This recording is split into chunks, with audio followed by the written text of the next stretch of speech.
So, Harry, Yes. as an experienced bartender, Yes. what was the best and worst thing about being a bartender? Best and worst thing. Okay.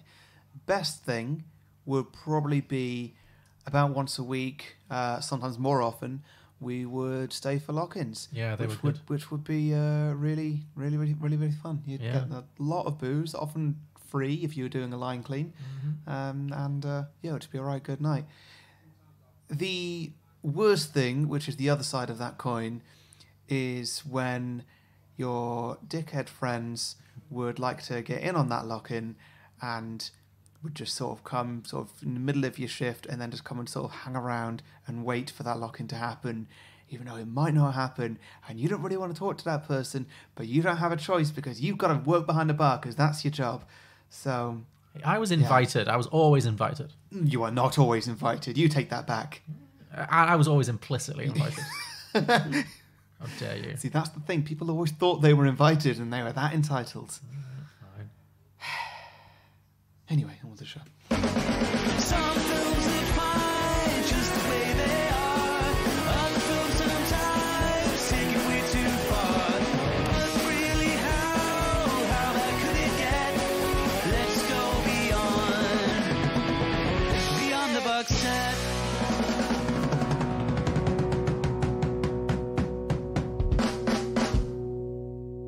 Welcome back, everybody, to Beyond the Box Set, the podcast where today we are pitching prequels, sequels, and spin-off ideas to Casablanca. We'll also be pitching some drinking games and hearing other sequel pitches from our Twitter followers. But first, we're going to talk about some of our favourite moments from the original movie and catch you up with a bit of a plot summary. I'm Harry, the host with the most experience of kicking out dickhead Liverpudlians out of bars. Guilty as charged, apparently.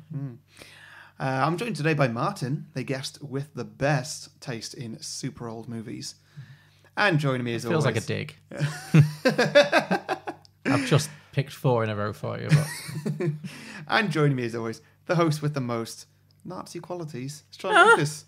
Well, I am very Aryan, and there's nothing I can do about that. You know? Yeah. I am basically what the Nazis thought of as a perfect human being, so, you know. Yeah, probably you're not very PC, but anyway. So, Martin, hello, welcome to the show. Welcome. Hello. Long-time listener, first-time caller. Yeah. Yes, I met you guys about 5 or 6 years ago, I guess, and Yes. been listening to the podcast for a couple of years now. Yeah, so Martin is not just a fan of the show, he's also a friend of ours from way, way back. We've been drinking buddies for many a year, so yeah, it's nice to finally get you on the show. Possibly aforementioned lock-ins as well, yeah. Yes, certainly, yes. It wasn't just me. I wasn't the only one who came to those lock-ins every now and Martin never came and expected it. again. Oh, fine. Martin was pleasantly invited. We have very different memories of how those lock-ins work, but whatever, fine. I'm not sure we have many memories at all of those Well, lock-ins. yeah, that's probably what's done it, yeah. So, Casablanca, what made you pick this movie, Martin? Well, there are a couple of reasons. I do like old movies, or at least some of them. There are a lot that really aren't good at all, that are very straightforward. Really, And I I don't know thought- what you're talking about. I showed you nothing but classics. You shut up. And I think this is one that isn't straightforward, that's got something to it. And there are quite a lot of films from that era I like. And I thought this was really quite a good one to talk about. And the way it ends, it kind of lends itself to sequels or possibly even prequels. Mm-hmm. So that was why I chose it. Yeah, good shout. It is the oldest film we've ever done. It just Quite clear, like 10 years? No, only 3 or 4. Oh, really? Yeah, Mildred Pierce was 1945. We talked about this. Sorry, I was thinking like 55. Sorry, carry on. No, Mildred Pierce, and then also It's a Wonderful Life was about 47, 46, not that far off as well. This is 1942. Okay. Actually, fun fact. So we've been on a bit, I don't know how many you've had a chance to listen to yet, but we have been on a bit of an old school movies kick at the moment, which has very much been led by me. We did Sunset Boulevard, we did All About Eve, we did Mildred Pierce, and we just recently recorded Whatever Happened to Baby Jane. So They're all great. I loved them all. Harry was mixed on them, but I enjoyed them. But this one was actually same director as Mildred Pierce, Michael Curtiz. He did Mildred Pierce 3 years after this. All right. Yeah. And one of the most interesting things I thought about this is to watch a film. Because I remember when we watched Mildred Pierce, one of the things you said about it was how interesting it is that it was literally made during the war. and yet the war isn't really mentioned in it. Whereas this film is so interesting because It's all about it. It was made during the war and it's about the war, but it just blows my mind that this was made by people who actively didn't know how the war was going to end. Yeah, it's Like, weird, it's isn't it? really, really like it's such a moment. It captures such a moment in time in that way because it's so like of a very specific moment. So yeah, I love that about it. Yeah, I think it's kind of both. It's got a certain timeless quality, the story it tells, but it's also a very specific moment in time during the war as well. Absolutely, and it makes a lot of the moments really ring a lot more true and more emotionally. Like, I mean, one of the most iconic scenes is the scene when they're all singing along the piano, when the Germans start singing the Rhineland song. I can't remember what it's called, but Can't remember either. It's not the German national anthem, is it? It's just a German, like a very German patriotic song. And then the French resistance, led by Victor Laszlo, they start singing La Marseillaise, yeah. And the entire bar just rises up and drowns out the Germans by singing this really rousing song about French liberation and freedom, and it's really powerful. And you see all of the background actors like crying and you think, okay, they just chose good background actors, but I read about it. A lot of the actors who were in that scene were refugees. They fled from France. I read that too. And France had only like fallen within the past year when this film was being made, if that. And so the emotion was very real for them. And so it's a really like powerful kind of transcendent moment. So In a lot of ways, this film is quite like that Michael Bay movie that came out recently about COVID. Yeah, it's just like that Michael Bay COVID movie. Yeah, it's just on. Yeah. It's so present, I haven't seen it, but as soon as you said Michael Bay, I think my ears shot. Yeah. Yeah, and it's also frequently voted among the greatest films ever made. I mean, so was All About Eve, but that didn't help Harry particularly. But definitely not. But yeah, it's. I mean, so was that god awful Mark Ruffalo film, apparently. Oh God, yes, yes. Top 10 in critics polls of 2000. Harry, don't you ever forget it. You can count on me. Classic for the ages. But yeah, it's voted frequently. I believe it's always in the top 5, usually, of the best films ever made. It's definitely often voted one of the most quotable films ever made. It has 6 quotes in the AFI, the American Film Industry's top 100 most quotable lines of all time, which is more than any other movie. Some of them felt a bit forced to me. Yeah. Only because you know them so well. Probably because actually, they've been quoted so often Yeah. since that you've heard them so many times since. Yeah, in that AFI poll, no other film got more than 3 in the top 100. It's like the end. That was one of the facts that I brought, but Oh, sorry, I've got in there before me. So But especially like the end of the film, it's like a greatest hits. It's like they all, so many of them come in that last 10-minute speech with him and Ilsa. It's like, we'll always have Paris. Here's looking at you, kid. Like, the hill of beans in this. The problems are 2 little people who don't belong to a hill of beans in this old world. They all come together. It's amazing. Like, and they're all so quotable. Like. Although it's also one of the most misquoted movies of all time. Oh, yeah. Because arguably the most famous line associated with this film is "Play it again, Sam."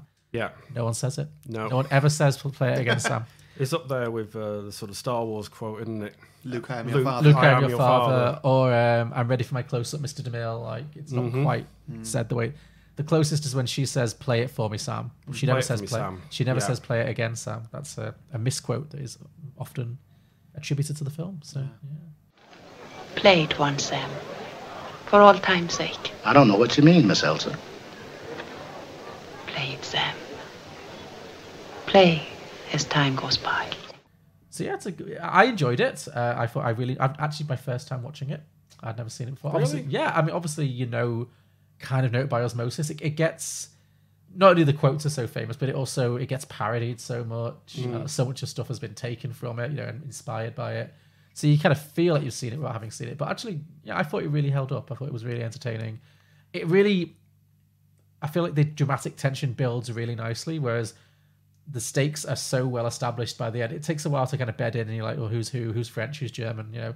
But by the end, the stakes are so clearly established that it's really gripping, and you really want them to get out. And worked really well for me. I think it's really well paced. It's an hour and 102 minutes. Yeah, that's pretty decent. And so it's not very long, and it sort of keeps moving. There's never really a scene where there's just nothing happening, where they're standing around talking about something that doesn't add to the plot. It takes longer than you'd think for Ilsa to turn up. I think she arrives like half an hour into the movie.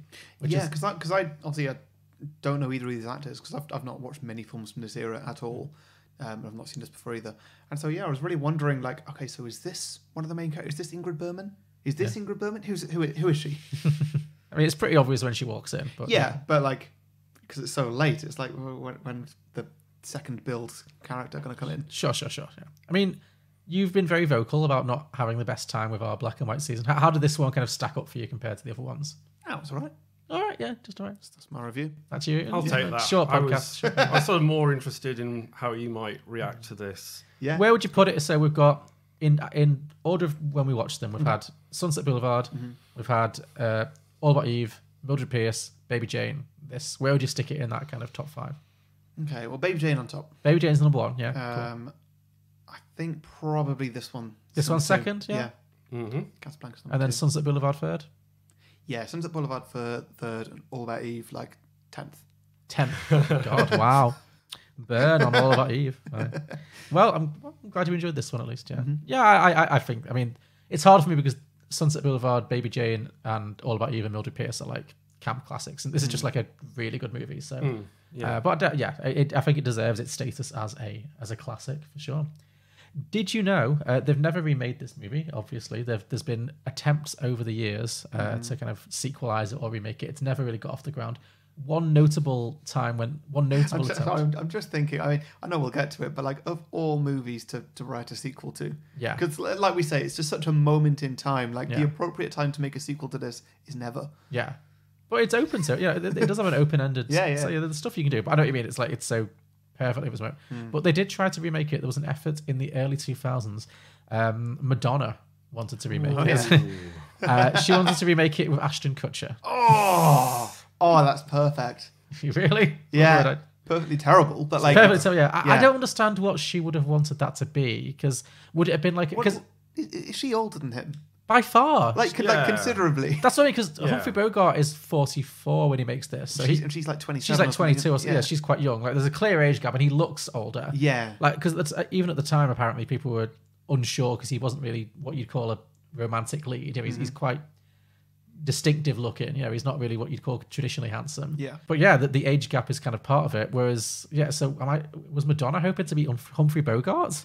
Was it going to be like her bar or was it just going to be? I think I prefer that way around. I kind of like that because I'd like to see Madonna like running a neutral bar in World War II. Like that could be quite fun. Whereas Madonna trying to be like, oh, Ashton Kutcher, you're so old. Trying to pass herself off as the same age as Ashton Kutcher. Yeah, that's what I was thinking. No, it's like 20 years younger. No, that's what I mean. Yeah, that's what I mean. It would be. Like you say, that's part of their character, isn't it? Yeah, exactly. So if it's Madonna as Humphrey Bogart, I mean, it would have been terrible either way because Madonna can't act. Yeah. But and Ashton Kutcher's not exactly Humphrey Bogart. But No. yeah, if it was Madonna as the Humphrey Bogart character, that could have been interesting.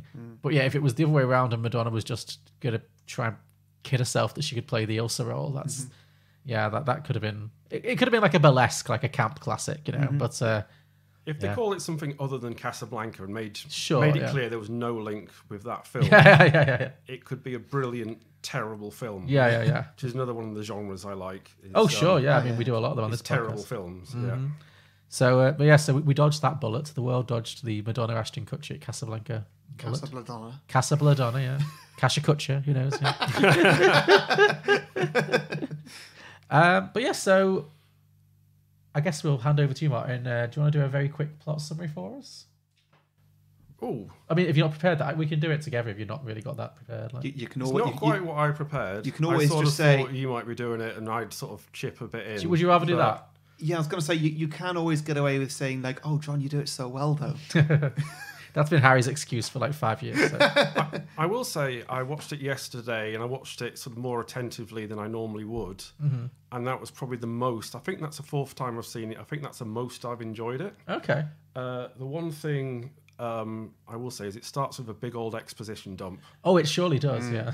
And in fairness, watching it now, nearly 80 years later, that's actually really useful for knowing where we stand.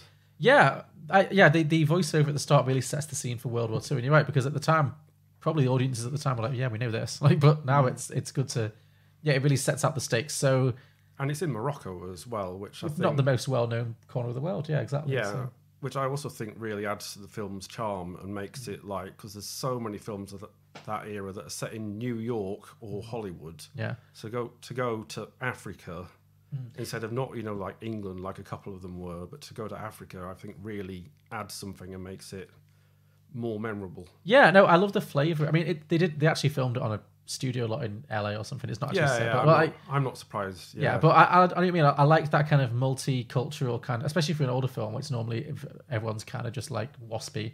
But for this film it has a real multicultural mix of people and from all over the world. I think it gives it a really interesting vibe. So we'll talk a little bit about that when we get to our sequel idea. But yeah, I thought that was a really good thing about it. It really made it stand out. So yeah, we get this exposition dump at the start. And feel free to jump in anytime to correct me. Basically setting, so we're in the middle of World War II. At the early phases, I think America hasn't joined the war yet. France has just fallen to the Germans. And many people who are being displaced by the German invasions are fleeing to try and get out of Europe to get to America where it's safe. And one of the few safe routes to do that is to fly from Lisbon. But to get to Lisbon, you need to stop by Morocco, Casablanca, the city of Casablanca in Morocco. It's like a roundabout route to me. It is. It's not on the way. No, it's. I think it's to avoid cutting through, like, I guess Italy or somewhere. Spain. Yeah. So you want to avoid sort of France, Italy, and Germany. That's quite a lot. Yeah. It's quite a significant portion of Europe right there. Yeah. So everyone, it's like all roads lead to Casablanca, and it's like this small city in Morocco where. It's hard not to just reference Star Wars. It's like a hive of scum and villainy. It's like people from all over come there. Some stay, many don't. And we get this establishing intro scene where like some rich people are being pickpocketed. And a lot of people just end up coming to Casablanca and getting stuck there because they need papers to get out. And these papers, I don't know if you really thought about this particularly, but it seems so plausible until you really think about it. Mm-hmm. It doesn't actually make any sense whatsoever. Why there would be papers that just if you have just magical papers, you're good. Like Nazi repellent papers, yeah. Because the writers talked about this. She said after the film was a huge success, she said something like, "I'm really glad it worked, but I kept waiting for someone to ask me what's the deal with these papers." Because I was really wondering, and I was getting very stuck up on it. Yeah. Like, is there no like name attached to these papers or something? Yeah. Like, what is this? No, they are just a MacGuffin. They're just like a reason to. Is it just a little note that just says, "Nah, this guy's good," signed Adolf Hitler? I guess, yeah. So they're just, it's just like, I guess it's like plane tickets or something. But they really just like don't dwell on that too much, which is fine. It's good. I think if you don't want to get too bogged down in detail. Yeah. But basically, yes, in order to get from Casablanca to Lisbon and then to fly to America, you need to have your papers, and they're very hard to get hold of. And there's a big black market in them. And we see early on a guy who is smuggling these papers getting shot brutally in the street by the Nazis. And then his papers fall into the hands of an American named Rick Blaine, who runs an American bar in Casablanca and keeps it strictly neutral. He does not involve himself at all in the war efforts, or so he says.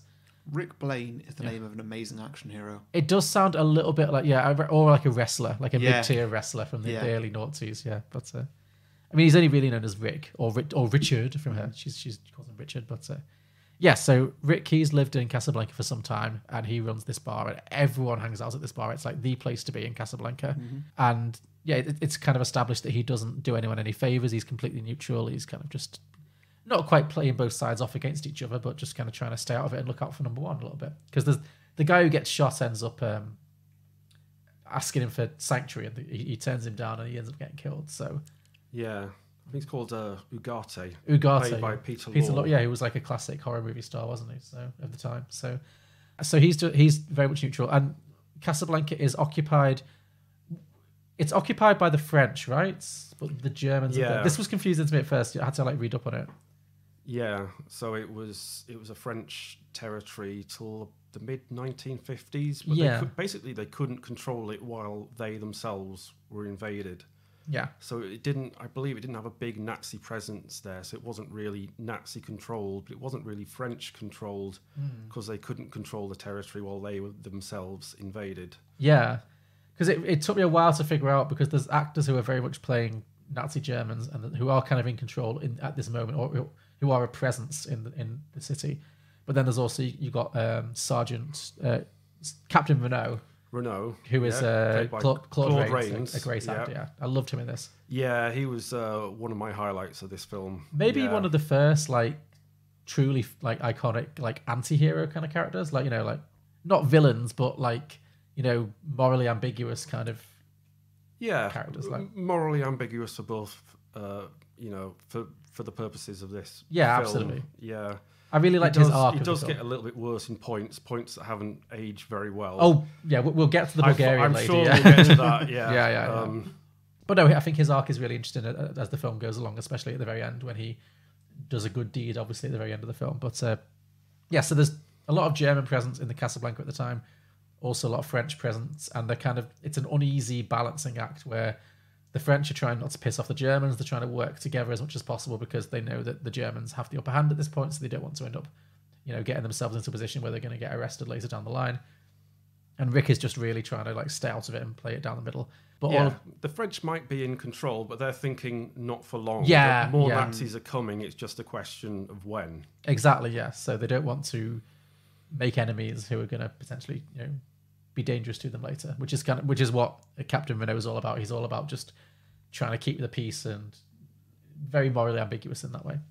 But Rick's attempts at staying neutral are kind of thrown awry when an old flame from his recent past turns up. And this is Ingrid Bergman, Ilsa Lund. She turns up with her husband, Victor Laszlo, who is a Czechoslovakian war hero, who's like a resistance fighter. And he's a wanted criminal by the Nazis, basically. And so it's this whole thing with the papers was really strange to me. I understand it's for the purpose of the plot, but like I kept thinking, like, why would the Nazis not just arrest and or shoot him? Yeah, I have no answer for that. Yeah, I was watching that and was like, just make something up if you need to. Just lock him up for jaywalking or anything. They're very Surely polite. that's They're what just they like, would so actually if you'd do. like, they're very polite. Like, if you'd like to meet us in our headquarters at 10 a.m. tomorrow, please don't be late, and we'll discuss your situation, and then we'll make some veiled threats and let you go again, and we'll give you all the time in the world to escape. You know, it's just like. Mademoiselle Lund, Monsieur Leslie, may I present Major Heinrich Strasser? How do you do? This is a pleasure I have long looked forward to. I'm sure you'll excuse me if I'm not gracious. But you see, Major Strasser, I'm a Czechoslovakian. You were Czechoslovakian. Now you are a subject of the German Reich. I've never accepted that privilege, and I'm now on French soil.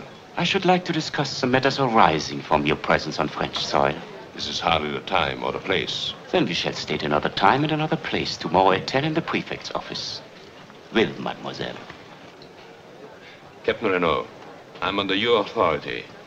Is it your order that we come to your office? Let us say it is my request. That is a much more pleasant word.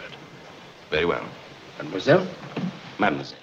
Yeah, so they arrive, and then we learn that Rick and Ilsa have had this very passionate love affair in Paris in the early noughties. It's a time travel movie. Yeah. In the early 40s, and then she'd left him. She abandoned him in Paris with no warning whatsoever, and left him heartbroken. And then he made his way to Casablanca and then opened his bar, and she's not seen him since. And then we get one of the many immortal lines, which is when he's drowning his sorrows one night. He's like, of all the gin joints in all the towns and all the world, Chateau, walk into mine. Like, it's a great line. It is, Fabulous yeah. line. Yeah. But I say, where this film does seem cliche, it's often because it's been redone so many times since. You're like, oh, I've seen that 5 times at least. But this was the first to do it. Absolutely. In many of these, there probably were some, things that were stolen from older films, but Totally. this is one of the ones that's really still remembered nowadays. Yeah, true. I always find that my go-to example for that is Woody Allen's. I mean, obviously Woody Allen is not someone that people are particularly keen to talk up these days, but like before he was, we found out so much negative stuff about him. Annie Hall. Have you seen Annie Hall? I have seen Annie Hall. Yeah, and it's like often called the funniest film ever made, and I can see why. It's very good, but it's been referenced so much that when I watch it, especially with comedy, it's like, well, he sneezes into the cocaine goes everywhere, and apparently that was like they were rolling in the aisles when that happened, and now it's just like, well, that's kind of a cliche, but it's because they invented the cliche. So yeah, exactly.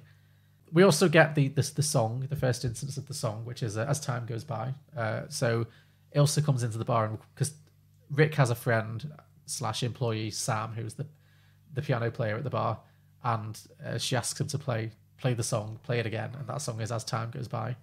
Yeah, so she asks Rick for help to get Victor out of Casablanca because he's wanted by the Nazis, and in particular one Nazi, Major Strasser, who's kind of come in and is keen to arrest him, but again, not too quickly. Just it is in time, you know. No, he's not prepared to like make something up and just but just hold him because I say so. Yeah, You know, it does work for the tension of the film because you do feel that kind of the net closing in as the film goes on. Like they really do, even though it doesn't make a huge amount of sense. I think it establishes that kind of ticking clock very, very well. But so Rick is initially like has no interest in helping Ilsa whatsoever. He's like, you left me. I've got no. Why should I help you? And she finally confesses why she left, and it turns out that it was because she was married to Victor, and then he was a freedom fighter. He got arrested, and then she got a letter saying that he was dead, and she ended up in Paris thinking she was a widow. Then she got together with it's Taylor's oldest time. Then she got together with Rick, and they had a love affair. And then she found out that Victor was still alive, and so she was so ashamed and embarrassed that all she could do was just leave Rick and with no explanation and break his heart. I mean, she does take her time about this. It's not the first time they meet, her and Rick. It's not the second time. It's the third time. Oh yeah, she takes a while to come out with this. Yeah, you know, it would have spoiled the sort of romantic tension, but she could have sort of explained it. Yeah. Taken him to one side when they first met, half an hour into the film. And say, would have been a very short movie, yeah. I thought my husband was dead, because it shows in flashback, she says, I don't talk about my past. Yeah. But she could have said, look, I thought my husband was dead. I wouldn't have been with you otherwise, because, I'm faithful. Mm-hmm. But when I found out he was alive, I had to go back to him. Yeah, it's definitely movie logic, where you just need to drag it out a little bit longer than necessary, just so that there's a bit of tension there. But at what point does she finally admit it? Is it when it's when they need the papers, isn't it? It's like he's been arrested multiple times, and it's like if he doesn't get the papers tonight, he's going to die. And then eventually she admits it. But also her and Rick, the flame is clearly very much still alive. It's like it creates a bit of a love triangle situation where it's never quite clear who she's more in love with. And apparently Ingrid Bergman said that when they were filming it, she wasn't told until they got to the last scenes who her character would end up with. So she had to play it very much in the middle. That's really interesting. Yeah. So I like that. I think that's good directing. Yeah, it is, because otherwise, if she'd played it so much like, clearly she loves Rick and Victor's just then it would have made a bit of a foregone conclusion. But I think her character does. You really do believe that she loves both men. Like her and Rick. I like to think that they filmed an alternate ending. Yeah. Just like one where she goes off with him, one where she goes off with him. Like, yeah, I think they consider like how they do for Drag Race sort of thing. Yeah, sure. Everyone's a winner. Yeah, and they just decide later. Yeah. we'll figure it out. Yeah, they did shoot some extra scenes. Release two versions and just like which one does better at the cinema. They did shoot some extra scenes they planned out some extra scenes that the movie would kind of go on a bit longer after they leave, and it was going to follow Rick and Louis as they like fled into France or something. Nah. But then they were like, no, the ending is the ending. No, that would have been a mistake. You've been dragging it out. Yeah, it's a perfect ending. I think it's a really good ending. You'd have that great ending, and then you'd be like, so where is this going? Is that not the end? Because that's a good false ending. Yeah, exactly. So what's the real ending? This feels like the start of a beautiful friendship, and then suddenly they're in a battlefield together. It's machine gun fire over the head, sort of thing. Wouldn't have worked. Yeah. Mm-hmm. So, I know. I'm really glad they didn't do that. It'd have been like Gone with the Wind, where it would have been a 4-hour film. I think. Like intermission at that point. Yeah, there's a whole other movie. Yeah. What was the average runtime for films back in those days? Because Gone with the Wind, like you say, it's a really long film, and I can think of numerous films in that era that are all really, really long, and then there's some like this which are really short. Yeah. Would you go to the cinema to go see this and be like, great, can't wait to see what happens in the second half? Yeah. I don't know.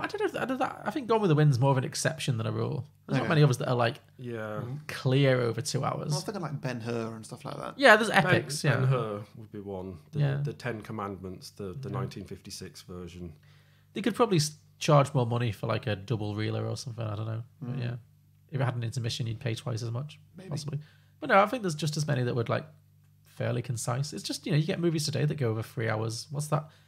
Isn't the new James Bond one like close to 3.5? Like, I'm not here for that at all. I mean, I will go watch it, but that feels too long for a James Bond film. Yeah, absolutely. How long was Goldeneye? That's the perfect James Bond film. So however long Goldeneye was, the perfect one for me. That's the perfect James Bond film. So however long Goldeneye I is. said about 2 hours. That's kind of how I measure films: is how much more or less they are than 2 hours. So this one's it's not short. Like 90 minutes is short. 100 minutes is, about... This feels like the right amount of time. Yeah. There's no flab on this movie. It's very much like, it's the right length. Goldeneye, 2 hours 10. Really? Take it back. I mean, That's pacing for you. It's a James Bond film, so there's probably at least 15 minutes of credits. That is also true. Yeah. So anyway, back to Casablanca. Yeah. So we get a lot of tension between Rick and Ilsa, kind of going back and forth about dancing around what's really happening. Meanwhile, Rick is slowly being drawn into a little bit more of taking a side a little bit in the war, because there are certain scenes. I think Victor is very much, even though they don't have a lot of scenes together, Victor is kind of an instigator of Rick, his like moral awakening a little bit, because he sees this guy who's like dedicated his life to freedom fighting, and this is when we get the Marseille scene when everyone sings along to the French ballad and drowns out the Germans, and then the Germans they shut down the bar. That's it. They shut down the bar, and that because that's the only thing they can think of to do to stop this. They can sense that there's rebellion in the air, so they shut down Rick's bar. I did love this. This is my favorite scene with Claude Rains, I think, with Captain Renault, because as I said, he's very like morally ambiguous. And the other thing that's happening in Rick's bar is that there's a lot of illegal gambling happening, which Captain Renault is extremely aware of and is participating in. And everyone turns a blind eye because they like the bar. And in this scene, he's like, he needs an excuse to close down Rick's bar, and he's like, "We're shutting you down. For what reason?" "I'm shocked to discover that there's illegal gambling here." "Oh, here's your winnings." "Oh, thank you." He just gets handed. It's a really good like modern comedy beat. He gets handed his winnings money in mid flow, just takes it without missing a beat. It's really funny. The timing as well. It's great comedy timing. Yeah. It's used as a gift that quite often for people. I bet it is. Yeah. Who obviously say, "Oh, I'm shocked." Yeah. And they're obviously not. They're like. Classic hypocritical politician, yeah. So this is just after the roulette scene as well. Oh, is this when we get... This is when Rick sort of, the first time he sort of intervenes to help someone, because there's a couple that want to leave Casablanca. And they're from Bulgaria, aren't they? They're a young married couple who come from Bulgaria, who fled the war from Bulgaria, yeah. But they don't have the money. And Renault, he's sort of implied that if the young woman were to come and visit him alone, she could get a visa for both of them to leave. And that's the sort of the point where Rick intervenes and sort of fixes the game of roulette for this young man. Yeah, this is definitely the aspect of Renault's character that, like you said, hasn't aged terribly well. He's like basically forcing vulnerable young women to prostitute themselves to him for freedom. So. And it's pretty unambiguous about that's what he's doing. So yeah, it doesn't. I mean, it's a 1942 film. It doesn't show anything. No, not at all. No. There's no doubt in your mind what's going on there. Yeah, but you're right. Rick takes pity on her, and like she begs him for help, and he kind of does his he stays very hard and says no, I'm not in the business of helping people. But then he rigs. Well, I think his roulette game is just rigged. But he lets her... Well, certainly easy to rig. Very easy game to rig. I mean, you've worked in casinos, I'm sure you can tell us all about it. But yes, it's... Yeah, he helps the young lady's husband to win the money they need to get away without having to pimp the poor girl out to Renault, and then they leave. And then we see that, he's got a heart. His heart is growing ever so slowly. So, yeah. On paye en plein le 8. Do you wish to place another bet, sir? No, I guess not. Have you tried 22 tonight? I said 22. Marquons les jeux, mesdames et messieurs. Les jeux sont faits, la partie continue. Marquons les jeux. Fini. 22. Noir, pair et passe. 22. Leave it there. Marquons les jeux, mesdames et messieurs, les jeux sont faits. Marquons les jeux, la partie continue. Marquons les jeux sont faits. Rien ne va plus. 22, noir, pair et passe. Cash it in and don't come back. So yeah, the bar gets closed down, and what happens then? And is that when he decides that he's going to help them to get out? I think that's when Ilsa, I can never remember her character name. Yeah, Ilsa Lund, yeah. That's when she goes and confronts Rick, and she takes the gun. Oh, that's it, yeah. And we're all watching that. It's actually a really good scene. It's very really tense, yeah. And her acting as well. I kind of, when I remembered this, I was thinking, well, she doesn't get that much to do, which in a sense is true, but what she does, I mean, it's not all words, her acting. I think it's a lot of it's it. her Yeah. emotion in her face, but she actually does really well. I think she's fantastic in this film. Yeah, no, I agree. I think the way, so much of it is in what she doesn't say. It's in like just her eyes when she's like looking at Rick or when she's looking at Victor, and yeah. If you were to explain her role to someone, you'd say, "Oh, it's a typical role for a woman in the 1940s film. She doesn't." Yeah, do it a could lot be. apart from It could dosing come over across the as men, quite passive, but it doesn't. It really. It works isn't well. really Yeah. if you watch it. No, I agree completely. Yeah, but that's right. So because the net is definitely closing in on Victor now, and so they know that Rick has the papers that they need, and he won't give them to them, and so she tries to hold him up at gunpoint for them, but she doesn't really. Yeah, she can't do it. She can't bring herself to shoot him, obviously, because he calls her bluff and just says like, "Go ahead, shoot me. You'll be doing me a favor," because he's still really depressed about the fact that she's, their relationship fell apart. And I think this is when she finally confesses why she couldn't be with him, about the fact that she was married to Victor and that, she thought he was dead, and then they reconcile. It's quite strongly implied that her and Rick have sex this night, or they certainly have some kind of reconciliation, right? A reconciliation. A reconciliation. Reconciliation, yeah. Sounds like a Rick and Morty. That's what I was going to say. Yeah. And they must have done a Casablanca episode, surely, at this point. I've stopped watching it, but Don't think so. No. I'm not up to date with the latest season. I've seen the previous ones. I'm one episode behind. They've not done Casablanca yet, as far as I know. I would have thought that was a no-brainer for having him called Rick, but maybe, who knows. Anyway, so then I think he initially organises it, doesn't he? So he makes a deal with Renault, that because Renault knows that he has these magical papers that they can't just take from him or declared meaningless. So these papers are like Willy Wonka's golden ticket. It's like if you've got these, you've made it, and no one can stop you. You can't void them. Yeah. They're they're made of Teflon. You can't destroy them. Exactly. Yeah. Like that scene in The Little Mermaid when King Triton shoots at Ursula. It's like, it's legal, binding, and completely unbreakable, even for you. It's laminated. Yeah, all that. Yeah. Yeah. So I think he makes a plan with Renault so that him and Ilsa can get out, and so they can arrest Laszlo. That seems like what he's doing, and then he sells his bar to the larger gentleman whose name I've forgotten now. I think he's played by Someone quite well known, yeah.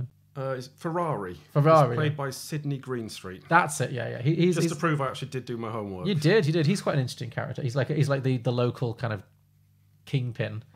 He runs all the local bars except for Rick's bar, and he really wants to run Rick's bar. I feel like he's sort of neutral, but in a different way. So he runs the bar, but he just, he's on everyone's side. He's on whoever's paying the most. Yeah, but he's not staying out of it. Like Rick's trying to keep his nose clean. Yeah, he's trying to keep his nose clean so he doesn't, get himself arrested or get his bar shut down. Whereas Ferrari's he's on every side. He's following the money, definitely. Yeah. So he sells his bar. Rick sells the bar to Ferrari and organizes it so that the plan is, as far as anybody knows, is that he will lure Ilsa and Victor to the airport, and then the Germans can then arrest Victor on the understanding that that Rick and Ilsa can then escape into the night. Lure him to Rick's. Lure him to Rick's. That's it. Lure him to Rick's. That's it. Yeah. And so it goes ahead like that. Rick lures Ilsa and Victor to his bar, and then Renault is there ready to arrest Victor. And it looks like it's all working out beautifully for Renault at this point. Basically, yeah, he's on top, but then Rick turns it around. It's never clear whether he always planned to do the good thing or whether he just had a last-minute moment. I think he always planned. He always planned to do the right thing. That's my opinion. Yeah. I tend to agree, but I like that it keeps it a little bit ambiguous, where maybe it could be that he just has a moment of moral awakening. But anyway, he holds up Renault. He points a gun at Renault and makes him stand down, I guess. And then they go to although Renault double crosses him because he calls Strasser, the German general, and kind of indicates what's going on. And then it all ends up, of course, in the very famous kind of denouement, the big conclusion in the airfield when they're waiting for the plane that's going to get them out. And did you know how this plane scene was filmed? No, I do not. Okay, it's quite interesting. So because it was all shot on a Hollywood kind of backlot rather than not on location. Also, nobody thought this film was going to be a hit. This was a real surprise hit. Yeah, I read that as well, that they thought it was going to be, average. It was fine. Yeah. It wasn't going to. Yeah, it was filmed as like a bomb. Be a bomb. That baffling. Really? That a film that's about this and it's set in the middle of the war, that it's not going to succeed critically. Sure, if people aren't going to the cinema for whatever reason because the world's ending. I think it was more just that neither of these, Humphrey Bogart wasn't really like a big lead. He was quite old. He wasn't really a leading man. She was kind of an unknown, Ingrid Bergman at the time. It was just like you said, it's not like it was expected to be like this big disaster, but it was expected to be like an other movie. You know, here's another war movie. They really churned them out back then. Yeah. As well, there were lots of war movies coming out. There was no reason this one would be so great. So yeah, it didn't really have much of a budget, and so yeah, the only thing they could afford was a very small model plane. So what they did was to make it look like it was to scale and not. They hired little people to kind of run alongside the planes and make it look like it was full size. Right, okay. Yeah, interesting. Like Hollywood trickery. Yeah. Yeah, so we get this big denouement at the end where everyone's at the airfield together, and first of all, Rick looks like he's betrayed Victor and Ilsa, and then he turns it around and he shoots General Strasser, Major Strasser, and then Claude Rains, Captain Renault, decides not to dob him in. He pretends he didn't say anything.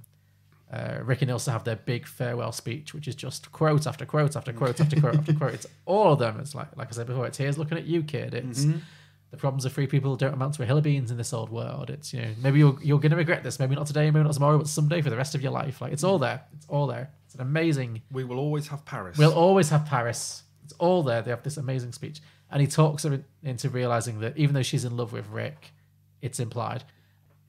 Victor needs her more because Victor can do more. Victor is kind of, you know, he's this freedom fighter, and he inspires people. We saw in the bar scene earlier when he inspired all of the people to sing up against the Germans. Sorry, like he needs the support more than Rick does. So they have their tearful farewell. They make their escape just in time as the Germans arrive, and then Rick and Captain Renault, they walk off into the moonlight, not a sunset, into the moonlight together. It's hard to tell, it's black and white, and they're like this is the start of a beautiful friendship. And it's a good ending. It's a very strong ending. It is. Yeah. This is also where the name of the film, The Usual Suspects, come from. Oh, really? Because that's another quotable line. Yeah, the one just before the beautiful friendship line. Yes, the major has been shot. Round up the usual suspects. Yeah, that's also on the list of the most quotable lines. I'd forgotten about that. That was the reason, but yeah. So it's a very well written film. Very, very well written. So that's a good pick. That's Casablanca. Yep. Good shout, Martin. You're saying this only to make me go. I'm saying it because it's true. Inside of us, we both know you belong with Victor. You're part of his work, the thing that keeps him going. If that plane leaves the ground and you're not with him, you'll regret it. Maybe not today, maybe not tomorrow, but soon and for the rest of your life. But what about us? We'll always have Paris. We didn't have. We lost it until you came to Casablanca. We got it back last night. When I said I would never leave you. And you never will. But I've got a job to do, too. Where I'm going, you can't follow. What I've got to do, you can't be any part of. Ilsa, I'm no good at being noble, but it doesn't take much to see that the problems of three little people don't amount to a hill of beans in this crazy world. Someday you'll understand that. Now. He's looking at you, kid. So, Casablanca drinking games. Who wants to start? All right, first one I've got, drink for singing. Drink for specifically for that song, or just anyone who when anyone sings a song. It's a very for a film that's not a musical. It's very musical. That's good. Obviously, as time goes by, is multiple times throughout the whole film. But there's the singing of the French and the German songs. That's great. Yeah, I had Drink for La Marseillaise. Drink for La Marseillaise, the French national anthem. Yeah. It's in that one scene. Is it in other sines, or do you mean just down no, it while they do. played? No, they do. The first sort of 4 or 5 notes in several other. Like a theme. Oh, of course. Yeah, you're right. Yeah, I noticed it throughout the score. It was in there a lot. Yeah, you just sort of get those. I didn't count. That's about 8 notes, I think. You just get those 8 notes quite a few times. Probably among the top 5 most recognizable 8 notes in all of music. Surely that. Maybe yeah. Very good. My first one is drink for hype masking. I don't know if you know this or if you noticed this. Ingrid Bergman, who played Ilsa, was actually a good 2 inches taller than Humphrey Bogart. I got the impression he's not very tall. But no, he's a very short. He was a very short man, yeah. And so obviously, even today, that's a problem. Well, it's not a problem, but people think of it as a problem. But in the 40s, it was totally unacceptable that the leading actress should be taller than the actor. It would look ridiculous. So yeah, what's his height again? I don't know what his exact height is. I just know she's taller. Okay. I think they were both. I don't think either of them were like super short. I think it was just like or super tall. It was what it was, you know. Yeah. But how many Tom Cruises taller is she? I don't know. He's probably about Tom Cruise. That's how I measure everything these days. Sure. A Tom Cruise in a head or something. I don't know. But yeah, you'll notice if you watch it back that in many scenes when they're together, most of the time she'll be seated and he'll be standing. Classic. Yeah, at the bar, that's quite easy to do. Yeah. In the love scenes, she's always slouching. She's always having to like lean into his armpit and stuff because like they can't ever be completely, in could they profile. not just put him on a box? They did that too. They had him standing on boxes. Yeah, she had to stand in a ditch occasionally. So, yeah, absolutely. So it's funny if you know that's happening because there's so many scenes when they're together. It's really funny because you can be like, oh wow, they really, it took a village to make this happen. You know? Yeah. Oh, that must be really like just hard for him to just be like, pretend you're a really tall man. Yeah.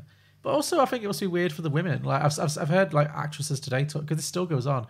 Today talk about how they've been with actors like people like Tom Cruise and Matt Damon who are quite short people, and they've just like, we're going to dig you a ditch, madam, and you're going to stand in this ditch for this scene. And they're like, I can't remember who it was. Someone was saying they were in a scene with a short actor, and she had to like literally get into a ditch before their big love scene, and she said to the actor something like, "Don't you think this is weird?" And he was like, "Nope."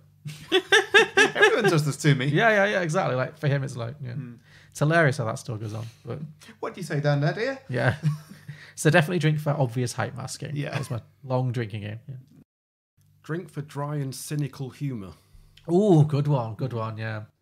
A lot of this is Captain Renault. I think he's got a lot of good. He's our and Rick as well. Rick has it too.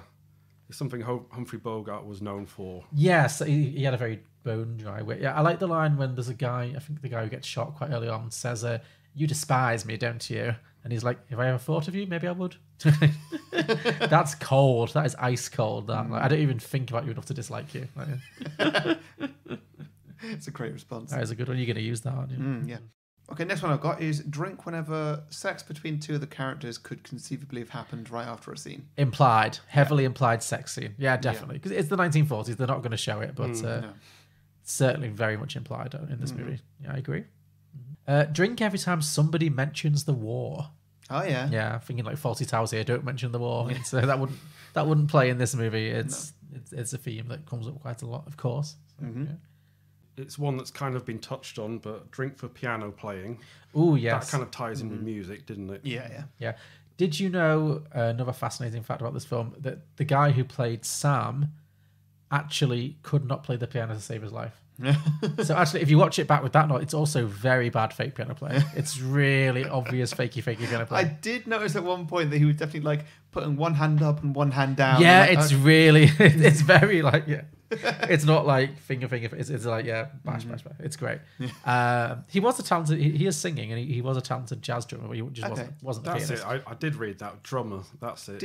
Did he know how pianos were played? That's the thing. You'd think if someone's good at one instrument, they could kind of get by on the ball. Another. Yeah. But whatever. Or fake it a little better. Yeah. But yeah, definitely drink for piano playing, or even more so for bad fake piano playing. I think it's a very good one. I've also got drink whenever anybody rips something up. There's a lot of like ripping papers or ripping checks or little messages and stuff. Oh sure, absolutely. I started noticing that. Yeah. Drink for camp side characters. Did you notice there's a lot of kind of very queer coded characters, like not the main characters, but like one scene characters here and there. There's that guy one or two. Yeah, that guy at the very beginning who's like pickpocketing the rich couple. He is screaming. Like, I was like, for 1942, I was like, oh, that's really interesting. Is it? But then it was that like the old game of like gay or European. Was he knowing he was playing someone super camp, or was it more like, oh, this is what a European person's like? I've never heard of that game before. Oh, it's a classic. Gay or European is it's foolproof. You can play it to this day. Unfortunately, along with these unhappy refugees, the scum of Europe has gravitated to Casablanca. Some of them have been waiting years for a visa. I beg of you, monsieur, watch yourself. Be on guard. This place is full of vultures everywhere. Thank you very much. Not at all. Au revoir, monsieur. Au revoir, madame. Au revoir.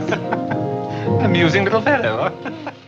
Drink when you forget what nationality someone's supposed to be because they're all speaking English. Oh, yeah. All the time. I couldn't work it out at all. That made the first half hour of the movie very confusing. Yeah, I had a drinking game, same one, which is drink every time you go French or German.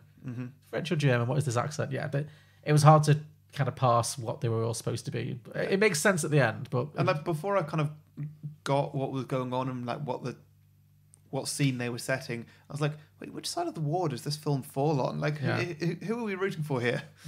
It was it was a very confusing opening to this movie. Drink every this one could kill you. Drink every time someone lights a cigarette. I mean, we had this with Mildred Pierce most as well. 1940s films. Yeah, we've had this with all the of whole them, season. It's a good repeat. It's a good like general 1940s film drinking game because God, they smoked. Yeah. Similar to your drink every time they mention the war, drink every time they say Casablanca. Oh yes, that's whenever they name drop the movie. Good branding there. Yeah. Any more? I had one last one that we've actually probably talked about enough, which is drink for all 6 of the AFI top 100 quotes. Oh yeah, I'd drink for a good memorable quote. But yeah, every time they quote. But the thing is, again, that would just kill you at the end because so many of them at the end. Like you just be like glug glug glug glug glug. There is another one that's not nominated that goes something like, "You'd need a miracle, and the Germans have banned miracles." Yes, that's a good one. I'm surprised that's not on the list. Yeah, I guess 7 might be too many, but yeah, it's a great script. I've got a couple more. Have you got any more? Nah. Okay, I'm out. Okay, I've got a couple more. This one will destroy you. Drink every time Rick or Ilsa say each other's names. Oh yeah, yeah. Oh, Richard, Ilsa. Yeah, you'd be dead. Oh, my last one is drink every time you spot a new hat. That's the most you drinking game ever. I know, but I loved how there were a lot of hats in this movie. This movie had strong hat game. Like lots of all the characters had multiple hats on because he's got his like 1940s barkeeper hat on. You know, the soldiers have many hats. There's lots of like side characters like old posh ladies wearing hats. Ilsa has many a hat on. Like it's a very hatty movie. I don't know what to tell you. Yeah. That's all I've got though. Okay, well, listeners, if you want any more drinking games, because, we only 3 of them made the edit, then you can get the extended version of this episode by going to patreon.com/beyondtheboxset.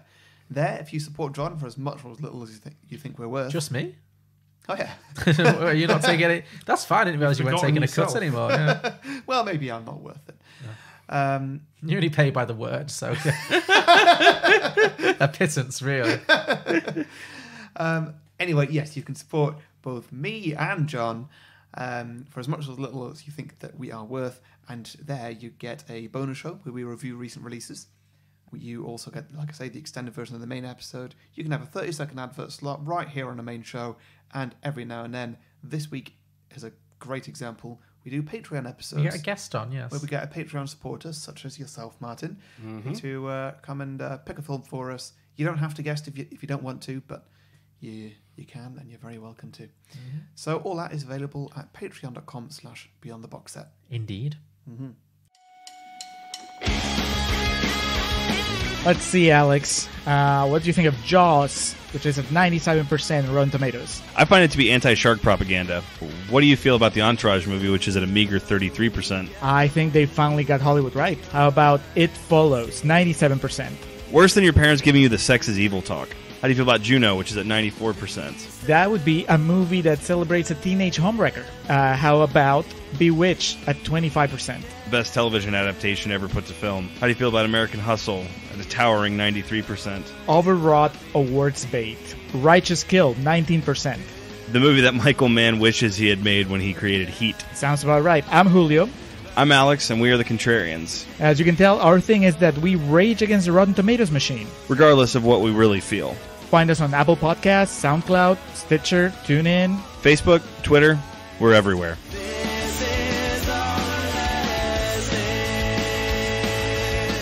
So, should we go for some sequels? Yeah, sure. So, me and Harry have collaborated this week, and we come up with 3 kind of short sequel ideas. We could do one of ours, and then you could do yours in the middle, or you could just do yours, or you could do yours at the end. How do you feel? I've got 2, but one of them's a one-liner. Okay. Shall we start with that one? Let's start with the one-liner, then we'll do one of ours, and we'll go back to yours, and we'll beat it back and forth, yeah, so to speak. Yeah. My first one is Casablanca. I should have known. I thought definitely. I thought you two might have had a side bet on that one. Yeah, we should have done. So Martin, one of the first, if you ever asked anyone to say 3 facts about Martin, he loves cats. Would definitely be in the top 2. Yeah, he works for he volunteers at Cat Protection. So if you want to see lots of cute cat activity, you should definitely follow him on Instagram. What's your Instagram? Is it MG Loves Fun? MG Loves Fun on just about everything that I'm actually on. Yeah, You are, but on Instagram it's particularly cat heavy, I've noticed. So yeah, well, yeah, has been, it so. is. Yeah, yeah. No, Martin loves his cats. So yeah, cats. I do like the idea of this film. They're all just played by cats. I like it as like the film Cats with Judi Dench and stuff. Yeah, that was my thought. That could be an absolute glorious disaster. Is the cast of Cats with terrible CGI doing this film? But also, it's never mentioned that they're cats. Yeah. Yeah, sure. So it's just like a weird feline World War II. So if we are using the same actors who were in the disastrous 2019 movie Cats, yes, which cats / actor is let's just go for the main four. So who's Rick? James Corden. James Corden's Rick. Okay, sure. Who's Ilsa? What's her face? Does that help you? Jennifer Hudson. Could be Taylor Swift. She's only in it for one scene. Let's go for Jennifer Hudson. So it's now James Corden and Jennifer Hudson are the love interests in this film. I hate it already. Oh, so bad. Yeah. Who's going to play Captain Renault? Idris Elba. Yes, he was the McCavity, wasn't he? Mm-hmm. And then I guess Victor Laszlo, he can be Ian McKellen. Ian McKellen, yeah. Okay, I can see that happening. Yeah. Yeah. So what? Jennifer Hudson's like now husband is Ian McKellen. She's really in between a rock and a hard place, isn't she? She's stuck between James Corden and James Corden and Ian McKellen. Every straight woman's dream. I mean, rolling back a bit, I don't think Laszlo has much to do in this. I think he's by far the weakest character. It is true. He doesn't have a lot to do. Yeah. He's more of a plot point than a character. He really and that's is. not really the actor's fault. It's my biggest gripe of the movie. Yeah. Everyone else gets a decent bit of screen time and enough to do, but yeah, he's really left out. Yeah, I don't think I wanted this film to be longer. I don't think I wanted to see more of him. And I don't think the actor did a bad job so much as he was there because the plot required it. Yeah, exactly. He's neither good nor bad. He's just there, yeah. Apparently nobody liked him. Well, it's just like when it gets to the end and he's like, no, you need to go off with him because, he's great.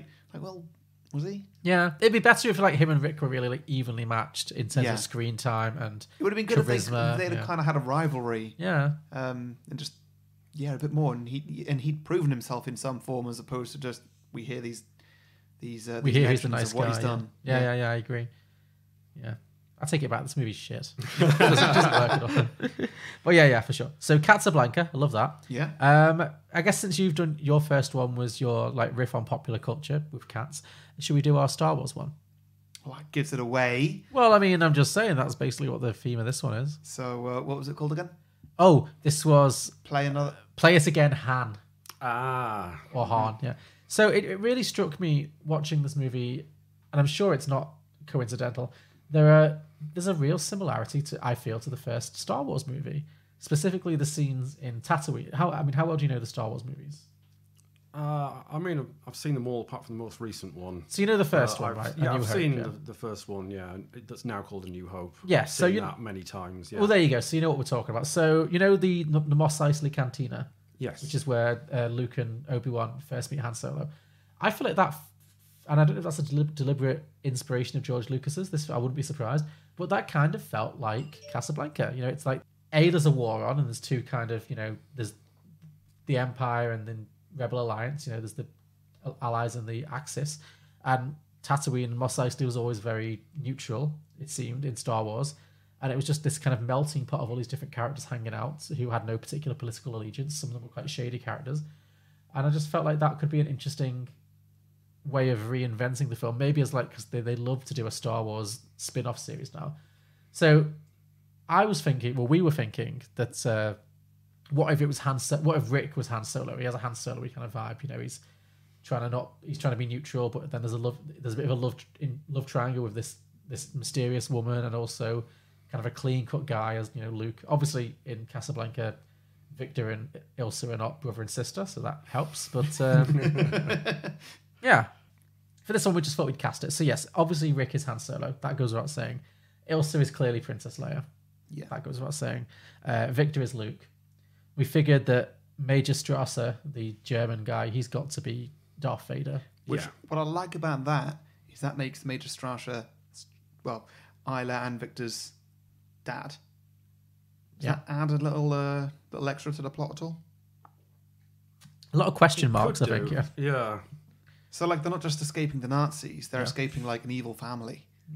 But my favourite bit about this sequel pitch, though, is the idea of the character of Sam, who always in this film repeatedly just it's like play it again, Sam, and the song he plays again over and over again is As Time Goes By, and of course, so I was thinking there could be a great scene in this where Mos Eisley Cantina, you can see all these different aliens. A beautiful woman walks in, she sits at a bar, she calls over the musicians, and she says, "Play it again." I don't know, whatever the characters are called.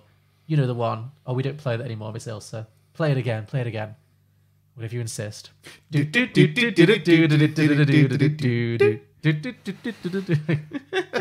if that was the song, how funny would that be? That would make a great sort of YouTube remix. It should, yeah. Film, I'm amazed no one's like done like a spoof like this, just like an SNL sketch or something like that'd be really funny. But yeah, so that's all we got for that. Just the idea of the film, but instead of being set in Casablanca, Morocco, in World War II, it's set in the Mos Eisley Cantina on Tatooine in Star Wars: A New Hope. So yeah, pretty straightforward that one, but made us laugh to think about it. Do we want to bounce back to your main idea, your second and main idea? Yeah, I would say that actually leads on quite well to my main idea, because I'm for people who don't know me, I'm very uncreative. Oh, so say it. So. So I've gone for a remake, but in a different setting. Okay. So it's set in a dystopian United States in 2050 that's been taken over by fascists. Okay, I like basically. And we're also. I don't like that idea, but I like it as an idea. As a setup for a film. Yes, exactly. Yeah. I'm not endorsing it, but I like the idea. Yeah. We're also going to gender flip it. So we've got a bar, but it's being run by Madonna. And Ashton Kutcher walks in. Boom! She was ahead of her time. Well, I think we'll get to casting at the end. I think. Yeah, sure. Okay. And she's very beautiful, but very hard and very sort of cynical, and has lots of cynical humour. So this is our Rick, yeah. Yeah. And what's actually going to happen is that a freedom fighter is going to come her way and is sort of trying to hide underground, and they're trying to get to Canada because Canada's a free country. Oh, sure, a bit like The Handmaid's Tale, yeah. I was thinking the same thing. Yeah, okay, sure. But what she's managed to get from one of her customers that's died is actually a pair of contact lenses. Okay.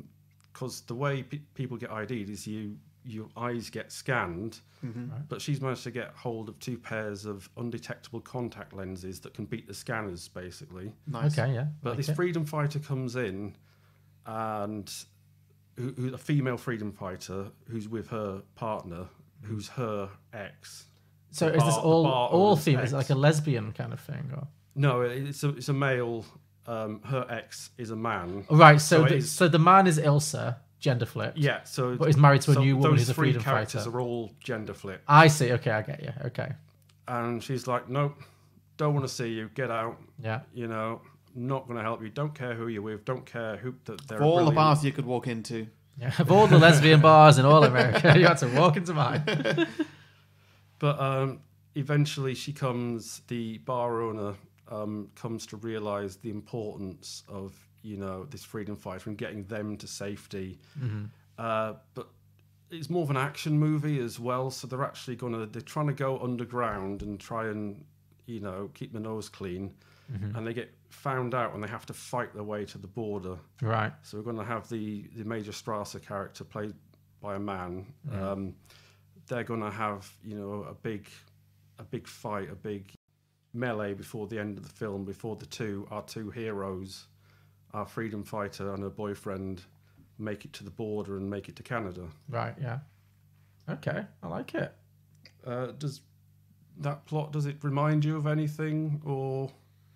So 2 women fighting their way to One man. the border. One man and 2 women fighting their way to the border. And it's not just obviously The Handmaid's Tale, it's very much that plot. But I'm guessing there's something else that you're referencing here. This is based on Roger Ebert. Have you heard of him? Yes. Yeah. Of his review of Barbed Wire. Oh, yes, I did hear about this, because Barbed Wire, Pamela Anderson from Baywatch? Sure, yeah. I know Before Your Time, but you know who it is, yeah. Yeah, she made a straight-to-video film, I think, in the 90s called Barbed Wire, which is apparently, I've not seen it, a like softcore porn, like I can confirm. I've seen it. Of course you have. Yeah, Martin. we all know you a have. loose remake of I've not seen Barbed Wire, but I have heard that it's a loose remake of Casablanca. So I like that. We should do that film. I considered changing the retinal scanner to something else. Yeah, but I thought if you've seen it, you might go, wait, that sounds like Barbed Wire. Yeah, but yeah, the you're elements... implying that we've all watched Barbed Wire, which is a bit, even for us, is a stretch, Martin. But sure. Well, I did say I liked terrible films. No, that's my excuse, and I'm sticking to it. I am not against watching Barbed Wire for this podcast at all. Mm-hmm. Okay, I like it. That's very good. Is that it? Yeah. Well, yeah, that's cool. The end of my ideas. I love it. So, yes. So I guess the casting is it's Pamela Anderson and some of her and Hasselhoff. Yeah, I can't remember. There was no one else famous in that film. No, I think in Barbed Wire, no, it was just her. Yeah, and then I'm just thinking of other Baywatch people. It was like maybe it's like a Baywatch revival. Maybe it's like we're going back a long while now. Pamela Anderson, Hasselhoff, and Yasmin Bleeth, I think was the other one. Yeah, sure. Or get Demi Moore in there. Get Demi Moore, yeah. From Striptease. From Striptease. There's some modern Baywatchers in there. Is that show still on? Well, no, the film they did not long with The Rock. Oh, and they Zac did Efron. do a film version. You're right. I'd completely forgotten. Yeah. Was that like an all-male thing? Or it was more, I don't know. I just remember those two. I know the girl from San Andreas is in it. I don't like her. She's got weird eyes. I don't know who that is. Okay. Great podcasting, Harry. Thanks. Cool. Did you have a title for that, or was it just? No, it was just because it fits the bill, and also I wanted to see if either of you would, See, if you tried to out us as Barbed Wire fans. Yeah. If you knew the retinal scanner detail, I thought you might twig. Yeah, no. Sad to say, Barbed Wire is a blind spot in my bad movies canon, but I'm very much open to watching it. So yeah. It's quite an enjoyable bad movie. I'm sure it is. It's definitely bad. Okay, sure. It is undeniably a bad movie. Great. Well, that sounds right up our street. So coming soon. Yeah. Great. Should we do our next one? Yeah. Okay. So the title that I've been working on for the past 10-15 minutes is Catch Me If You Can, Casablanca. Oh, Harry. Very good. And that was 15 minutes work, was it? It's taken all day. I've got another one as well for the third idea that we've got, and it is not as good an idea. So this one, we decided to go with a prequel. So Victor, his thing is that he's escaped from a... He's a Czech freedom fighter who's escaped from the Nazis, yeah. Yeah, that's what we hear in the film. So I wanted to see some of that. See a bit of the history with him and not Isla, not Lisa. Ilsa. God, it's all the letters. It's the same 4 letters. You just put them in the right order. It's a tricky one, yeah. Yeah, so Victor he's a Czech freedom fighter. He joins the resistance when Czechoslovakia is occupied by the Nazis. Mm-hmm. But he flees to Sweden when Prague is occupied. Sweden being famously neutral in World War II, so a safe space for people. Essentially. Mm-hmm. And that's where he meets a nice Swedish girl, Ilsa. You got it right, yay. Falls in love, gets married, and they think they're going to have the little happy ever after. But he's still feeling a little bit guilty about escaping the war because it's all very much still going on, and needs to. He's left his people behind. He doesn't feel good about it. He's watching from afar as Prague is being occupied. So yeah. So they travel down to Paris to join the resistance, but shortly after he's clocked by some Nazis and he's arrested, and she's told that he's died. So that's where she is now. Tying in with the original movie. A widow, as far as she knows. She can go off to go and meet Rick, but we're going to stick with Victor and see how his story plays out. So, like I say, he gets taken to a concentration camp back in Czechia, I think. In Czechia? Do you mean the Czech Republic? Czechoslovakia at this point. Czechoslovakia, yeah. They hadn't even separated, yeah. Oh, it's difficult. They have changed the name quite a lot. Yeah. So he's stuck in a concentration camp, but he manages to make a few friends there, and they Shawshank that bitch. They escape from the concentration camp. This could also sort of cross in with Escape to Victory as well. Yes, totally. We did think it was a bit of a great escape to victory kind of vibe, yeah. Absolutely, yeah. But yeah, so there's a lovable group of scoundrels that escape from a prison, but there is a prison guard who's due for promotion, and he's been doing so well at not letting anybody go. He's got a perfect record of no escapes from this concentration camp. Yeah, so he's Major Strauss. So he's obviously he lives to see Casablanca. And Major Strauss pursues them. Like, they've escaped, but he manages to track them down. And he tracks them right across Europe, picking them off one by one. It's a vendetta because they're the first people who've ever escaped from his camp, so he has to get them back or kill, dead or alive. Mm-hmm. But he never quite manages to catch Victor. And Victor manages to reunite with Ilsa, gets a boat to Casablanca, and that's where we link in with the original film.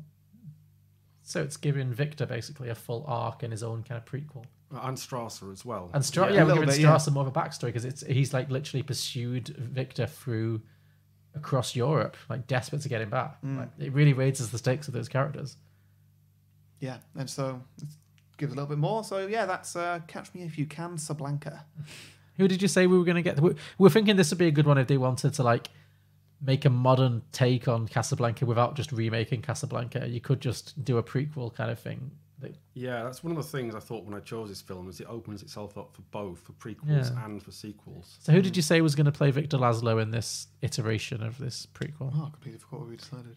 He won an Oscar a couple of years ago, played Freddie Mercury. You can just say that. So I was thinking Rami Malek. Rami Malek as Victor Laszlo. Yeah, that could work. Yeah. And who's like the young Ilsa, do we think? Oh, God, I have no idea. No. I can't think of many young, like, early 20s sort of actresses off the top of my head. Saoirse Ronan. Oh, no. Harry's eternal favourite, Saoirse Ronan. No, please, no. Yeah. What about Lily James? Yeah, or you could have one of the, like a Swedish actress, Alicia Vikander, because she's full Swedish. So, that's great. Yeah, there you go. No brainer, Alicia Vikander. Yeah. So yeah, because obviously Ingrid Bergman is famously Swedish, and I'm guessing from the name Ilsa Lund that her character is also supposed to still be Swedish. Yeah. So we thought that backstory of him running away from Czechoslovakia to Sweden, which was neutral in World War II, would explain how she gets pulled into all of this. Because otherwise, what's her reason for being involved? So yeah. So that was Catch Me If You Can, Casablanca. And our third idea, not as detailed as that, I don't think. This is our only direct sequel. And Harry, I can see, has come up with a title for this one. Do you want me to read it out? Go on. Like I say, it's not as good as the first So time. Harry, obviously, he loves a themed title. Because this one he's entitled Casablanca, Can We Go Now? Doesn't really roll off the tongue. Doesn't really work. No, not a winner. Okay. But what we're thinking for this one is, so the original movie ends. So Rick and Ilsa have had this little reunion. Then he puts her on the plane with Victor, sends her on away. As far as we know, they're never going to see each other again. They get the flight from Casablanca to Lisbon. And then they presumably they get onto a ship to America, the New World. So I'm thinking they successfully get on a boat to America. Obviously, that's going to take them quite a long time. En route, Ilsa discovers she is pregnant. She's up duff. She's up duff, yeah. And she realizes the baby can only be Rick's, because maybe her and Victor haven't actually had relations in the time period where that would make sense. They've not at the time. They've been running away from Major Strauss. He's under such pressure, being chased by the literally being chased by the Nazis. Maybe he's just not Europe. in the mood, It's quite a lot of pressure. So anyway, so she realizes that she's had a baby. No, she's pregnant with a baby. It can only be Rick's. So she writes him a letter. And so I'm thinking this sequel can open with Rick, he's still in Casablanca. He's, probably expecting to be arrested any day now for the murder of Major Strauss, but so far he's managed to keep a low profile. Well, the Nazis have given him notice. Just say, like, oh, please come in for a meeting. Yeah, you've got 7 days notice and then we're going to arrest you. Yeah. They're polite like that, Nazis, but they were in this film. Yeah, no, I agree. This is true, yeah. But we're thinking that this film opens with Rick getting a letter from Ilsa, who he expects never to hear from again. And it is her confession. She's saying, I'm really sorry. I know that we were never meant to see each other again. I'm carrying your baby. So you need to come to America, whatever. So then this gives Rick this massive dilemma, because in the original Casablanca movie, it is very clearly yet vaguely established that he can't go. Something's keeping him from going back to America. He's like, I can never go back there. I did something horrible, which the movie never establishes what he did, why he's not supposed to go back to America. So this could be a good opportunity to explore that. Like, what did Rick do? Why can he not go back to America? Yeah, you're right. I'd kind of forgotten about that. It's quite early on, and because it never comes up again, because it's quite fast-paced. Yeah, it's just like, again, it's like a plot point. You can forget it quite easily, yeah. Yeah. So then we figured that he would travel to America to meet Ilsa with Sam, who's like his best friend and travel buddy, because I feel like if Victor's going, if Rick is going, I feel like Sam's going to follow, because I don't feel like being an African American in 1942 in a German occupied territory is probably going to be the safest place in the world. So, not that America's all peaches and cream at this point for him either, but it's a modest step up, you know. So yeah, the two of them set off back to America, and I guess they have several months on a boat, but they do get to America, and then they have to cross the country to try and track down Ilsa. And I'm guessing we were thinking like at this point we could tease out what it was that Rick did that made him why he can't go back. Why he can't go back. And I don't think we ever really landed on a definitive solution, did we? I think the best thing we came up with is that he farted in a church and is really embarrassed about it. Yeah, we thought it'd be really funny if like his big like dark secret was something incredibly banal, but like he was just too embarrassed. Like he did he did like a bad 15 minutes of open mic or something. You know, just he was so mortified he could never come back or something. So pooed himself in front of the president or something. Yeah. But for whatever reason, he's back in America. He has to hunt down Ilsa, and then maybe there's a duel between him and Victor. Now they have to like fight for her love or whatever. So we were thinking this could be a good opportunity to make Victor a bit of a rotter, like to justify her getting back together with Rick. Like maybe they have like a pistols at dawn kind of thing for her love, and maybe Victor tries to cheat it. Like tries to turn around too quickly or something, but he still loses. Turns around too quickly, he misses. Rick gets the drop on him, Yeah. I think that's quite a good idea, because your previous idea, you were like, well, what if we showed what a hero he was, and that he was, going back to Czechoslovakia to try and free his people from the Nazi occupation. So in this sequel to go the other way, I think it's a good idea. Yeah, so we're showing both sides of Victor's personality. We're giving him a lot more dimensions than the original film does, because he's quite a flat character in the original. So, so that was Casablanca. Can we go? That's so hard to say. Casablanca, can we go now? Yeah, I think we'd all agree our second idea was our best. I think it's safe to say Casablanca, Catch Me If You Casablanca is the best one. Yeah. Catch Me If You Casablanca. Yeah, okay. Clearly you should be on sequel reading duties.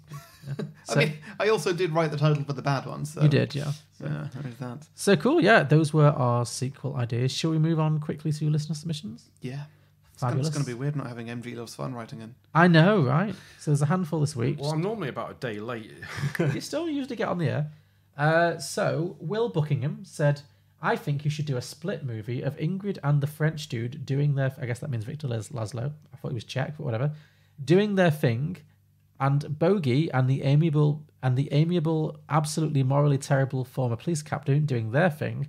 And at the end, everyone gets together and you wrap it up in a thin man whodunit fancy dinner. Oh yeah, and there's a murder in there somewhere. I don't know. I'm not a screenwriter. So that kind of fizzled out, but sure, yeah. I guess it's kind of not a million miles away from our idea, whereas like Ilsa and Victor they're on the road to America. Rick and Claude Rains, they're having an adventure, and I guess something brings them together. Sure. Anyway, John Cummins Sens said John Cummins Sens said American Horror Story, Casa Freak, The Reckoning. So I guess that's because the American Horror Story franchise loves to like dig into past movies and stuff, and so I guess it's Casablanca as a horror movie franchise with Sarah Paulson playing all the roles. Louis Defana said a whole series of sequels in which Rick keeps opening new clubs in places that turn out to be occupied by enemies of the Allied powers and keeps getting reluctantly drawn into their resistant movements. I like that. Like anywhere he goes, he ends up in the middle of like Nazi territory, whether he likes it or not. Like Tokyo, no way. Hiroshima, come on. Joe Herman said Signor Ferrari, the Sidney Greenstreet character, attempts to run Rick's Cafe American, but the staff miss Rick and start to act unruly and belligerent, and hijinks ensue. So yeah, I think that's a good idea. Like in the original film, Rick does sell his bar to the large guy, Senor Ferrari. So would he maybe not be as good of a barman? Maybe the staff don't like him. He's quite an entertaining character for the short amount that he's in. He is. So I probably could watch, an hour and 40 of a film of him. Yeah, we forgot to mention, but in the Star Wars prequel, he's got to be Jabba the Hutt, right? He's definitely Jabba the Hutt. Yeah. So yeah, that could be really fun. And finally, Travis Owen said Rick teams up with Indiana Jones, Peggy Carter, James Bond, Hellboy, and Diana Prince to save the world from a Soviet plot to awaken Cthulhu. So I guess that's the League of Extraordinary Gentlemen featuring Casablanca. Yeah. Interesting, yeah. So thank you everybody for those sequel ideas. We ask you for your listener submissions every week, a few days before we record, by putting posts out on Facebook and Twitter where you can post your ideas. So make sure you like and follow our pages if you don't want to miss out. To listen to more episodes of Beyond the Box Set, you can subscribe and browse our back catalogue on any podcasting platform, including Apple, Spotify, Google Play, and many others, in all of which you can also leave us a review if you so wish. You can also support us on Patreon for as much or as little as you think we're worth to access all the bonus features that Harry mentioned earlier, including our regular bonus episodes, promo slots, and much more. You can find all those links in the description below or at beyondtheboxset.com. And so thank you, Martin. Thank you very much for bringing this classic film to our attention. As I was about to say, I subscribed and it worked for me because I'm here. Indeed. Yeah. You can really develop a friendship with us. We will be your friend if you pay us. Yeah. We were friends with you anyway. I'm only joking. Yes. So thank you very much, Martin, for joining us and for making us watch this classic film. I feel like genuinely edified because it's a film I've wanted to watch for a very long time. And there's nothing you want to plug, is there? You don't. I guess your social medias, your MG Loves Fun. Yeah. I was going to say, like Cats Protection as well. Cats Protection. My sort of 30-second ad slot would be, if you're thinking of adopting the cat and you're in the UK, find out where your local Cats Protection is. I think it's the case that nationwide now you have to book to come and see the cats because we don't want all the visitors turning up at the same time with COVID regulations. So yeah, that's my tip. And just, other cat rescues are available. That is a very good socially conscious plug. I'll also say Martin is very good on Twitter. Also, MG Loves Fun. I see you all the time doing your political pundits. You are so in it with American electoral politics. I follow sort of crazy American politics, and I post a lot. You debunk a lot. Yeah, you debunk a lot of the crazy stuff with the recounts and all the stuff in the States that are still pretending Donald Trump won. It's really interesting. So. Yeah, I find it interesting, and it's just crazy. It's just the craziness that it's like an incredibly slow-moving car crash. It really is. Yeah, it's been 2 years now. Yeah, it's no end to it. So yeah, follow him at MG Loves Fun on all good social media handles, and do adopt your cats responsibly from Cats Protection. So it's very good. Don't always remember to spay and neuter your pets, as RuPaul would say. Yes. And Harry, yes, we're finally out of the black and white movie season. I mean, we were out of it 2 weeks ago. But then we decided to bring in Martin, and he brought it back. But the film I'm going to do next... You brought the average up. Yeah, for sure, yeah. So the film I'm going to do next, it's not black and white. It's from the 90s, it's good. But it is heavily inspired by one of the films that we did. Yep. It's heavily inspired by your favourite film that we did, which is All About Eve. Don't worry. Right. So we're going to do a classic, and I think Martin will enjoy this one too. We're going to do a classic So Bad It's Good from the 90s, a film I've been wanting to do for a long time. I never quite found an occasion to do it. So I figured, screw it, let's just do it. Next week, Harry, we are going to do a little film called Showgirls. Oh, dear. Yeah. Oh, wow. Excellent choice, may I say. Do a PK turn. Never seen it, heard a lot about it. You have seen it, but I don't think you remember it. We watched it together 6 years ago on my birthday. It was the last. We did 4 films in a row, and this was number 4. So I don't blame you for not remembering it. But okay, it will. I'm sure you remember it this time. Yeah. Right.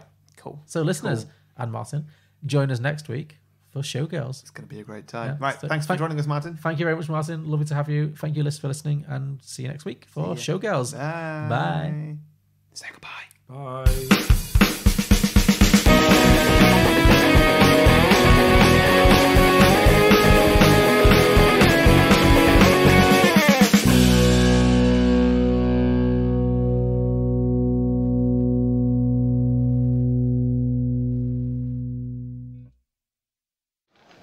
Play it once, Sam. For all time's sake.